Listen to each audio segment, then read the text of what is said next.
The Lord be with you. A reading from the Holy Gospel according to John. When Jesus knew that his hour had come to depart from this world and go to the Father, he said to the disciples, "Very truly I tell you, you will weep and mourn, but the world will rejoice. You will have pain, but your pain will turn into joy. When a woman is in labor, she has pain because her hour has come.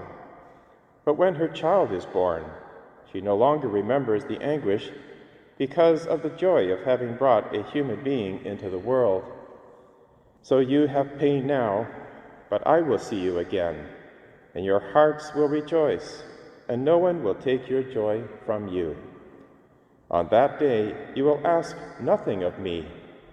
Very truly I tell you, if you ask anything of the Father in my name, he will give it to you."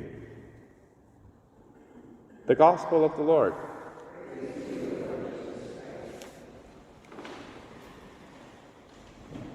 Today we read from Acts chapter 18, and things are progressing, that is persecution. And St. Paul is feeling down because the persecution is largely against him. He's the major evangelizer in the apostolic church. So our reading begins with the Lord speaking to Paul in a vision. "Do not be afraid, but speak, and do not be silent, for I am with you." Beautiful words, necessary words.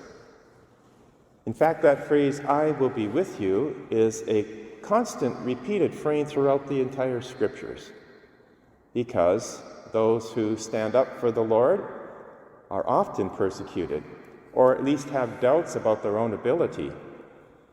We see, for example, with Jeremiah in the first chapter, where he's called by the Lord to be a prophet, he objects. He says, "I am too young. I don't know how to speak." How does the Lord reply? "I will be with you. Stand strong." And he does. Moses, in the book of Exodus, chapter 3, when he is invited to the burning bush and hears the voice saying, "I will send you to Pharaoh, and you are to announce the release of the Israelites." And Moses naturally objects. He says, "Who am I that I should go to Pharaoh? I can barely speak, I stutter." God, speaking from the burning bush, says, "I will be with you. Go." Moses obeys. The rest is history, the 10 plagues. Same with Gideon, Jacob, Isaiah. Even in the New Testament, the Blessed Virgin Mary at the Annunciation, the word from the angel is, "The Lord be with you." Then the announcement of the good news. And Mary accepts with her fiat. That phrase is so important, it's right in our liturgy, because we have an important role to play in proclaiming the truth, the faith, the joy. So we begin the Mass, "The Lord be with you," and you respond, "And with your spirit." The same words are again repeated before the Gospel proclamation and before the preface, and again at the end of Mass, because we should not be fearful or down or think that we don't have what it takes, because the Lord will always respond with the same phrase, "But I am with you." The other thing in today's first reading is that Paul thought he was basically alone. There were so many against him, the scribes, the Pharisees, and now the Roman Empire. But God says there are many in this city who are my people. And that's for us to reflect on as well. We are a family, and we are together in this ministry. We don't stand alone.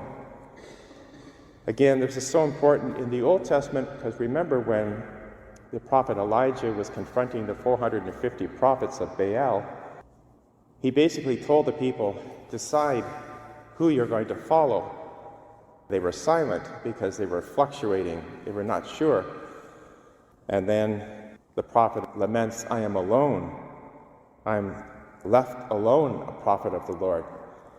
But God replies, I have reserved 7,000 in Israel who have not bowed to Baal. That's for us as well. We belong to a universal church.